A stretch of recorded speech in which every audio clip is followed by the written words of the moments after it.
I'm Amanda Knox. And I'm Christopher Robinson. And this is Who's Right? Between our usual Labyrinths episodes, we sit down to debate something quite serious. Or silly. And ask you, who is right?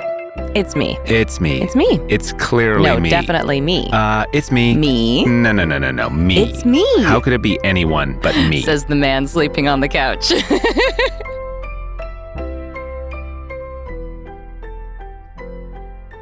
Today, we're going to be debating whether or not you want to be in a room with me all day long, right? I think that's true. So we're going to be talking about codependence versus independence.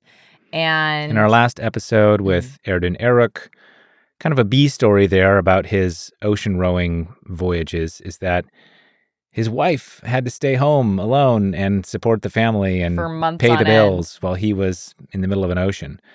And it got us thinking about where the balance point is in a relationship between alone time and time together, and how people navigate that in any individual relationship, and if there's any truths you can find about where the ideal spot for that line is. So I think we should premise this by saying that every person's different and therefore every couple's different, so there's probably no right answer to this. However, I will point out... Maybe that should be the name of this segment. No right answer. There is no right answer to this except for the answer I'm about to give you, which is that I think we should premise this whole argument by saying that historically, our friends have accused us of being codependent. It's true. Because I would just show up to bro time and you would show up to gal time and we'd be like, what? We just like hanging out with each other. Be like, I'm wearing a blouse. Come on. However, I have been giving this more thought. For example, a great girlfriend of mine just celebrated her whatever birthday it was by going to Hawaii for like a week with her girlfriends. No husband, no kids. And I guess I knew that was a thing that one could that you could do. And you people, I guess, do that. But I was like, I remember having a moment of being like, oh my God, I just couldn't imagine going to Hawaii for a week without Chris. And then I was like, but can I imagine it? Uh-oh. You're leaving me behind. Yeah, you're stuck with the kids, honey. Well, kids change this, I yes. think, is part of it. We should get to that later. But I also did a bros weekend with her husband on his birthday. Right? Right. Yeah, absolutely. Yes. Which in their dynamic, yeah, bro time and gal time is like a time. But this is also there's a separation of spheres thing here that I also want to unpack a little bit. Because there's this idea in the culture that's been around for hundreds of years, longer, that there's the realm of what men do and the realm of what women do. And never the twain shall meet, right? Unless it's procreation. And the way that manifests in modern society, you see it on, television ads of like the boys doing their boy time, watching football, and the girls going out for their, Chardonnays Girls' at brunch night, or whatever, yes. And the idea is that like, oh, of course you don't have overlapping interests. You only decided to get married to each other. Yeah, right? And to me, that always seemed so crazy that, I think a big part of what makes our relationship function is that we care about and are invested in many of the same things. Yeah, I think to your point, I think we are far gone past the age of men are from Mars, women are from Venus. And yet thankfully. There's plenty, but how would you deal if I was just really into motocross and football and I wanted to spend my time riding dirt bikes with my friends and watching football games that you couldn't give a shit about? You'd probably do more girl time. Well, certainly. Right? So here's the thing. Or more alone time. So here's the thing. And this, I think, will make this a more universal conversation instead of a heterosexual conversation, is I think especially when you are just two people who are in love with each other and have the most fun together, you're not just partners, you're friends. Mm-hmm. And it makes sense that you would want to share friendships, to share those kind of fun times together.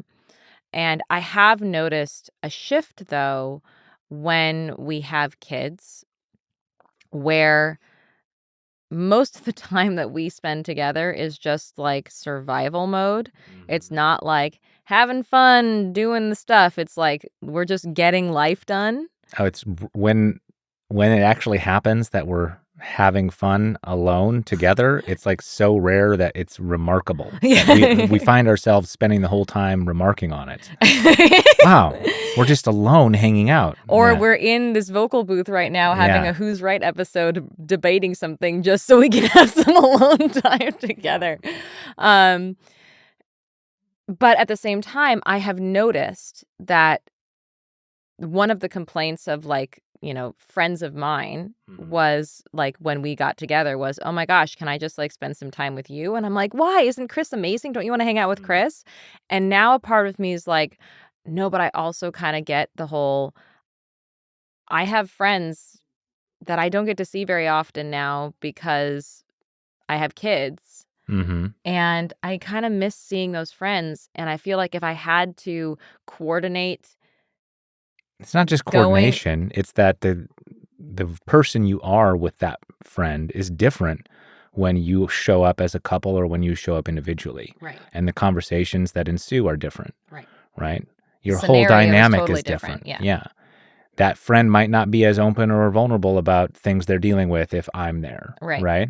Which I totally get, and that's a good argument in favor Alone time. of well, it's Independence. not alone time, but Okay. it's, but I want to talk about that Separate too, time. because the question we're really asking here is time away from your partner, is it good or is it whack? And as Ollie G would say, and how do you occupy that alone time? Is it by yourself? Is it with Well, other people? again, I think that You know? depends on the person and what they need.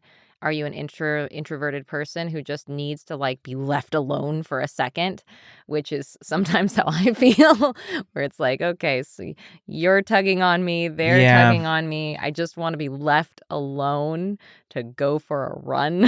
I hear you.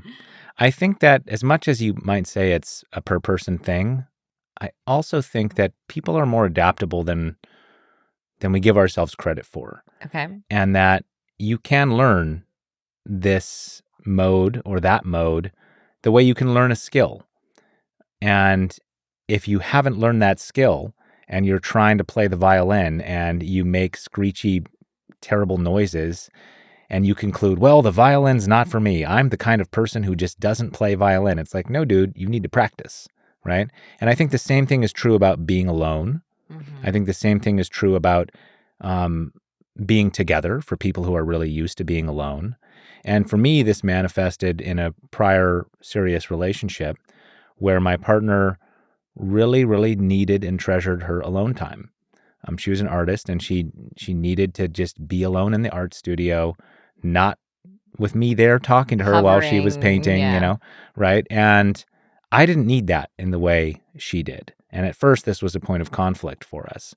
But I eventually decided that I loved this woman enough that I would figure out how to be okay with that, which meant having to grow and adapt to a new mode of relationship for me, which was But when she not went, being around the person I wanted to be around all day long and having to go be alone more than I was used to and having to spend time with my friends and bro time or whatever in ways that I hadn't been because I was, well, I was going to yeah. ask you, did you occupy that time alone or I with did it with your both. friends? Yeah, I Okay. spent more time hanging out with certain friends, and the character of those hangouts was different.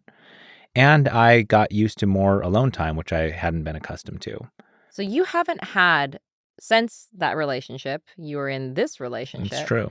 and we have never really prioritized alone time for each other. Do you find yourself Like, would we be better wanting off? that? Uh, the kids is the thing that's really changed this is that, like, whenever you travel somewhere to give a talk, say, like, it used to be the case, I would always accompany you. And now it's like, well, what are we going to do? Bring 2 kids with us? No. Are we all 4 of us going to go to Virginia so you can go talk to some forensic scientists for and then a like couple leave hours? the next day? Yeah. It's like, or am I going and we're trying to leave your mom with the kids for 2 days? Like, that doesn't make sense, right? And so now I'm home alone with the kids for 2 days while you go talk to the DNA scientists. And I gotta say, friends, that night in the hotel room with nobody trying to touch me is glorious. So a newfound appreciation for mom alone time. Yes, is what I'm. It's the kind of alone time only a mom can truly appreciate. Yes. No one just trying, like, especially because Echo is in this like pinchy phase where he just like, he wants to be constantly held by me, but at the same time, he's always like grabbing some part of me and just like pinching and twisting. And he loves doing that to my nipples. And it's just like, I love you so much. Like, it's too cute to stop you, but it hurts. Yes, exactly. So it's just like that constant, like, having an attachment is both like amazingly gratifying, and I feel like I absolutely get that vibe of like, I am a monkey and this little baby monkey is just on me now. I love that. And then at the same time, I find myself constantly overstimulated. Like, I never thought that I would bring that word back into my vocabulary after getting out of prison, because overstimulated? Yeah, because like I remember being overstimulated immediately after getting out of prison, just because like suddenly I had so many more interactions. But I thought that like that was a phase of my life that was over, then relatively you got quickly, used to the hummingbird speed of the world. Yes, and then I was like, okay, I've adapted. But since having kids, I have found myself getting a little bit overwhelmed by overstimulation, just because I'm literally being touched all the time. And just people talking to you. People talking to me all the time. And then I'm like, hey, I need you to look at this email. And I'm just like, oh my God.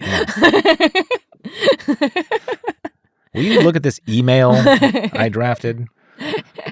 I'm the kind of person who needs a second pair of eyes on an email. That's just why I don't like being alone. Although I will say that silence retreat I did a few months ago, I was it was an interesting hybrid experience, right? I was in a community of 30 people, but I wasn't talking to any of them. Right. I had a roommate in my little cabin who I didn't talk to. Or make eye contact with, right? Yeah. So, but it's still like a presence in But there's room. a presence, and so it reminds me of what you've told me about coming home from prison and like walking in the grocery store. Because it's a place where you can just be around people with no expectation of having to actually interact with them. Right. And now self-checkout has made that even better. And, it's a kind of alone time. You're alone in your head with your thoughts. You don't get to share even pleasantries about the weather with somebody. You're either, if it is a pleasantry to you instead of an onerous social duty which it is for some people, and it is for me some days. But that kind of alone time, I think I have really learned to appreciate. But I've always loved that kind of alone time, by the way. Like, I would, after high school was over, I would take the bus home. But on the way, I would just like stop at Pike Place Market and just walk around alone, but like obviously surrounded by people. And I just loved that feeling of like, you know what? What is that? Well, you're in this, you feel a part of humanity. You're in the sea of humanity, I feel like right? this should be in the book of Obscure Shadows. Like, there's a term Obscure for sorrows. Obscure sorrows. Yeah. There's a term for this kind of being lonely, but around people, and it's a positive lonely. How about solitude? Solitude? Yeah. You're like in tune with, you're attuned. Ah, okay. But but like solitude. Okay. It's the state of solitude. Okay. I like that. All right. Add it to the book. And give us a cut. Copyright. But that reminded me of the smaller scale version of that, which is the way that people can be alone in a relationship. And oftentimes this manifests in a really negative way where people are doing it unintentionally and they don't realize it. They develop separate rhythms. They may be in the same space with each other, but they're ships in the night. Yeah, or they're just not having the same conversations. They're talking past each other. People do a lot of, I see it with, I'm not going to name names, but you've seen it. I've been party to, as a third party witness to plenty of conversations where people actually talk to each other a lot, but they're talking at each other or past each other. And they're basically having ongoing monologues that the other person at the same time, that they're not really responding, right? It's not a dialogue and you're not really with each other. You're in your own world with your own concerns and you're just sort of shouting those concerns over the shoulder of the other person who's doing the same to you. And I will go ahead and draw a line here and say, that's a kind of dynamic that I'm just going to declare is not good and healthy. Yeah, I right? would say that's a kind of solitude in a relationship that I wouldn't wish upon anybody.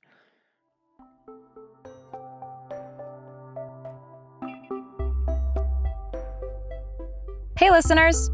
Thanks for tuning in. This podcast would not exist without your support. We're all navigating our own personal maze.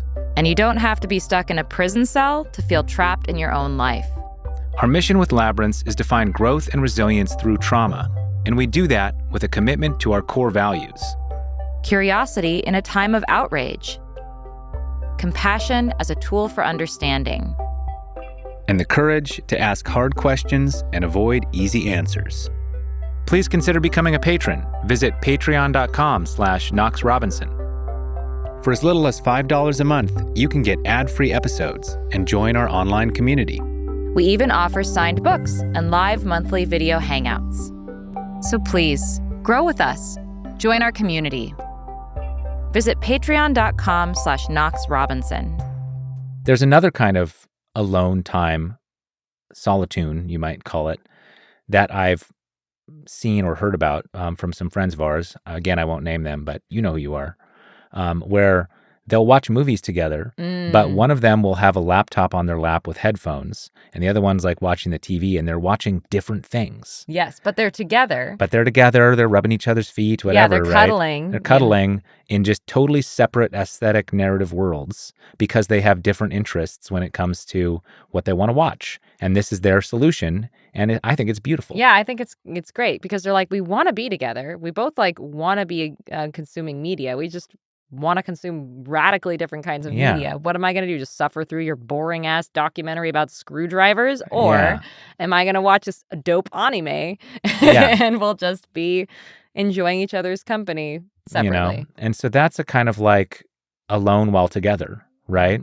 You're both enjoying your time engaging with some art, say, that is a private experience for you because you're not going, oh my God, what did you think of that? Like watching a movie alone is very different than watching it in a crowded theater, and is different than watching it just with some other person on the couch with you, So that kind of time, we don't do that. Maybe we should try that. Maybe we should experiment. I mean, the closest thing that I can think of to us doing that is when we have both been in the craft room and we're working on different crafts, but we're still crafting together. That's true. I suppose we plenty of times experienced the reading different books in bed together sort of thing. Totally. That's the classic. Yeah. We do that. Okay. It's good. Solitude. Yeah. I'm trying to think of a show where you would want to watch the show and I wouldn't want to watch the show. Oh, I can tell you what it is. It's the Hulu Wu-Tang miniseries. Ah, yes. No interest. I had to watch that while you were traveling. I want to watch, though, that you don't want to watch? Xena reruns. Oh, I think it's Dairy Girls. Dairy Girls. Although I've heard that I would love that. You would love that show. I would show. probably love it. Yeah. It's just not high on my priority list. I would do Xena reruns. Yeah. It's been a while. Okay, so what did we decide here? I think we decided that there are healthy and unhealthy versions of finding alone space in a relationship. And that I'm still pretty convinced that though I think there are probably constitutional traits here. Some people are more suited to one style of or level of interaction than another, that it is a thing you can learn. And if you find yourself telling yourself this story that I'm just the kind of person who needs X, who needs Y, you're kind of building a box around yourself and saying, I can't change. And I can't adapt and I can't compromise. And I think that limits your possibilities. And it kind of makes you a bad partner. I'm going to just go ahead and say that. You need to be adaptable. And what we've learned, I think, with the kids thing is that we've had to modulate our preferences about how much time we want to spend together just because we have to. Yes. We're not able to. The number of times where you've put on a very sad face because we were about to have some alone time together and then the baby woke up. And your sad face. So sad. You almost got like a little like cartoon tear in your eye. It sounds like you treasure that sad face in some way. A part of me is like, a part of me just thinks it's like very sweet and in a funny way because you're just like so obviously like you wilt. Yeah. You're like so excited. You're like a puppy that just had its cake taken away from it, you know? What I feel like in those moments is like I'm in a movie and the camera rises above me and starts ascending into the sky as I look up into the sky and drop to my knees and go, no.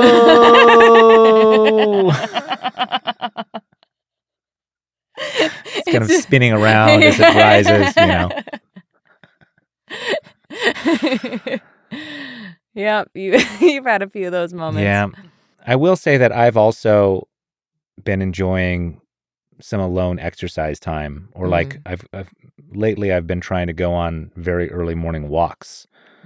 And, as the dawn's happening around 4:30 or 5 a.m., which is when we wake up because of the kids, and walking around at a time, or I went for a run the other day at like 5 a.m.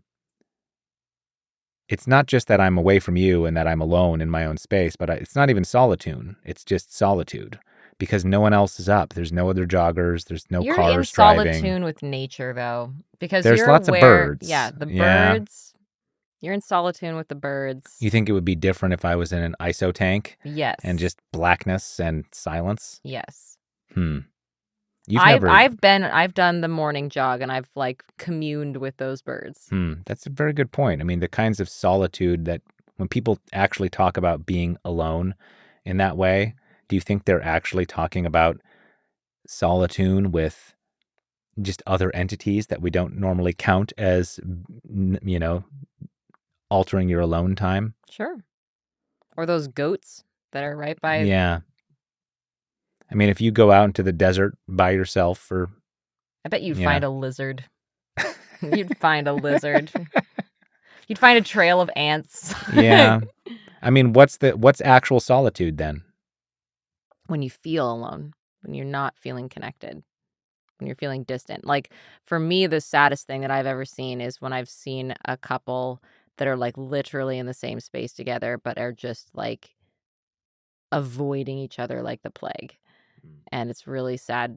And it's like, okay, I guess you're in a relationship with each other, but that, like, it looks like you're doing everything you possibly can to, like, except break up. Yeah, I mean, but get away from each other. And, we've had moments like that you have to push through to find each other again. Mm-hmm. But, like, is there a positive version of that? Of actual, like, burrowing into your separateness, your aloneness, with the trust that the other person is going to be there for you when you emerge? Sure. I imagine that would look like you playing video games and me doing a sewing project. I don't know. Yeah, I feel like playing video games or doing a sewing project, both of those are ways of keeping your mind occupied with some kind of task. And honestly, maybe meditation is the actual alone time, because in a weird way, I've started to not really think about that sort of activity as alone time. Yeah. I'm not really alone with myself because I'm not paying attention to myself. I'm not paying attention to my thoughts and my mind. I'm training my mind on some external thing. And It definitely does not feel alone to me because it's like once you sit down and you're quiet with yourself, everything is so not quiet. right. Like all the things around you are just so vividly apparent, and so it doesn't feel like you're alone at all. I mean, there is a meditative nature to certain things like sewing or painting or fly fishing, anything that has a kind of rhythm to A it. flow state. Yeah, you can enter flow state, sports even. And is flow state a kind of aloneness? Is that a kind of solitude? Yeah. Hmm. I mean, you can be in flow state with other people in an activity, but I think typically what you think of as flow state is something where you are just like really honed into this activity that you're doing. Yeah. Well, maybe we should try to make a resolution for our own relationship here. Is our balance? Do we need to move our line in any direction?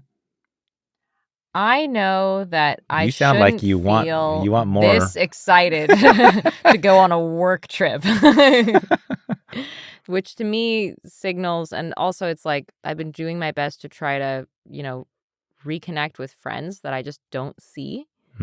Like it's, this birthday party is coming up, and a few of friends of mine that I haven't seen in a while are going to be coming.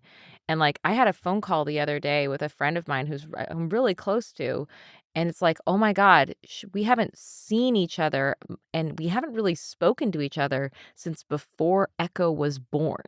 Wow. And it's just like I am losing track of time and I'm losing track of people that I care about. And I wish that I had more ability to. Yeah, but you don't, right? Don't. I mean, I know somebody who just kind of like fell out of a friend group when they had kids. And they had, 3+ kids. And it's just like you never see that person, never see that guy anymore, Their friends are their kids now. Yeah. Yeah, or they make new friends that also have kids that are, it's then convenient. Oh, my kid's friends' parents are now my friends, Right.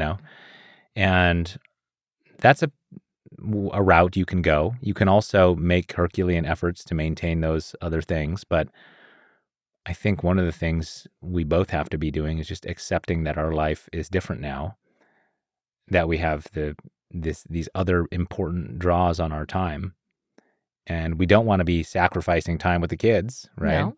No.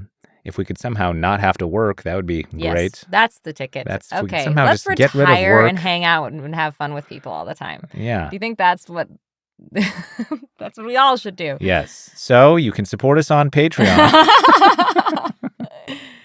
All right.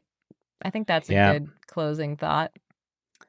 Well, do you have a place where you draw the line with solitude, with solitude? Are you worried about codependency or independence?